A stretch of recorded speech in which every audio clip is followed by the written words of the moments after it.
Well, praise God, you lovely people on YouTube and on Facebook and to the whole wide world. Blessings to you and your family this morning. I got up this morning in my right mind, and that's enough to give the Lord a clap offering this morning. Well, we're going to talk about something really good on this beautiful Thursday. We're going to call this Beautiful Thursday. We're having some beautiful weather right now, and thank God, everyone that live in South Bend, Indiana. I'm talking about South Bend, Indiana. I thank God for you because I do believe you are out there praying because our weather have been really good so far. We've been really blessed compared on what's going on around us. Come on, just get with me. We know we blessed in this city. But we haven't had no tornadoes. We ain't had no earthquakes. We ain't had no floods. We ain't had no storms. We ain't had no snowstorm.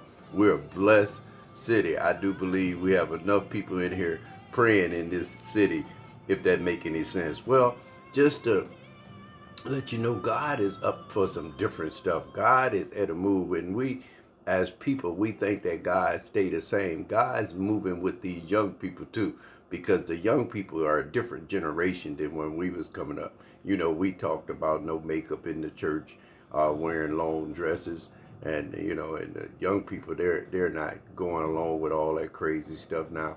And here's the thing: God was just telling us when He talked about clothes, it's just be respectful. That's all God is talking about. Because here's the thing: you could be uh, uh,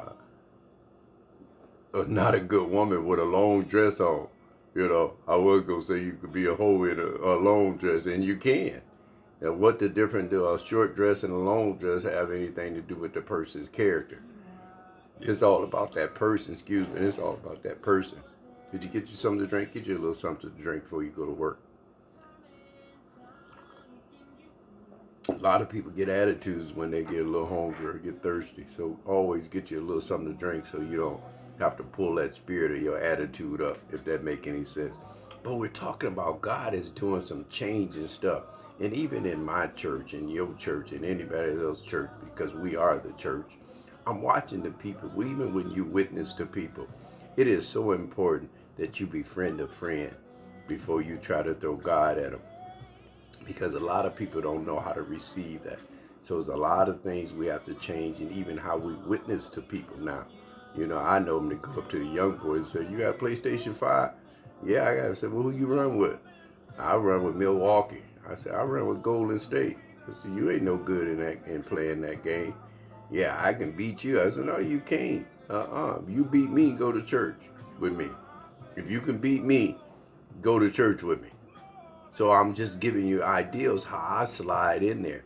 You know what I mean?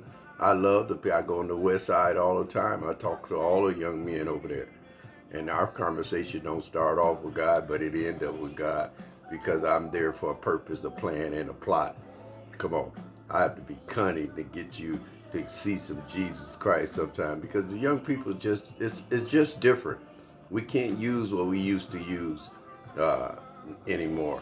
You have to go with the flow. And God Himself tells you in Isaiah chapter 43 that He's a changing God. God already knows you have to change, because He's changing everything to make it that way. God is in control of everything, so it ain't nothing we woke up and we surprising God about. We don't surprise God with nothing. God surprised us. In Isaiah chapter 43, it said God declared that He is doing a new thing. You know what I mean? God is doing, excuse me, God is doing a new thing. Somebody said new thing. He's not clinging on to, He's telling us don't cling on to the past stuff that's going on. Listen to what it said. God declares that He is doing a new thing. Do not cling to events of the past or dwell on what happened long ago. Come on, don't use it, but no, uh, that's not a good tool to use when you need to go up, when you need to be encouraged to go back to your past. See, if I go back to my past, I go to the goodness of God, that is the grace of God that got me out of the past to bring me into this beautiful present, if that make any sense. It said, do not cling to the events of the past or dwell on what happened long ago. Don't we do that? If we could just keep looking forward and stop looking through the rear view mirror. Come on. Can you imagine all day just look through your rear view mirror while you're driving? Don't look at the road. Just look through your rear view mirror, looking at everything behind you. Tell me what's going to happen. You're going to run into something. That's why you put God in front. Let him be your eyes. You do the will that you're supposed to do, your work, and let God direct your path. He said, watch for the new thing I am going to do. See what I'm saying? It is happening already. You can see it now. I will make the road through the wilderness and give you streams of water there. Isaiah chapter 43, verse 18 through 19. Read it for yourself.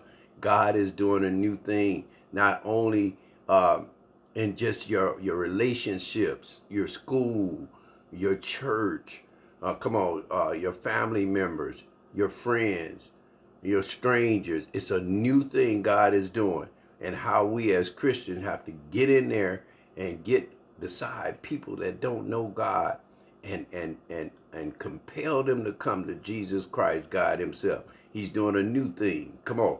We have to do a new thing as Christians also. People is not coming to church with you just inviting them like that. You have to love on them, befriend them, let them know that we ain't putting you in no clique, no clout, no cult, or nothing like that. People is real sensitive today about church because they done heard and seen so much that people are doing in the church. And so they are a little leery of it. And that's what I love about what we're doing in our church, because we're trying to give you some love, show you love first. See, a lot of people don't know how to love, and we think we do. Even in your relationships, a lot of people don't know how to love. Come on. We've lost that. The women are too butchy, the men is too weak, and we just floating out there. So we got this battle against sexes, and it's a lot of stuff going on, but God is doing a new thing, if that make any sense. So listen, understand that God is doing something new. So when it don't go the way you want to, just believe God has got it.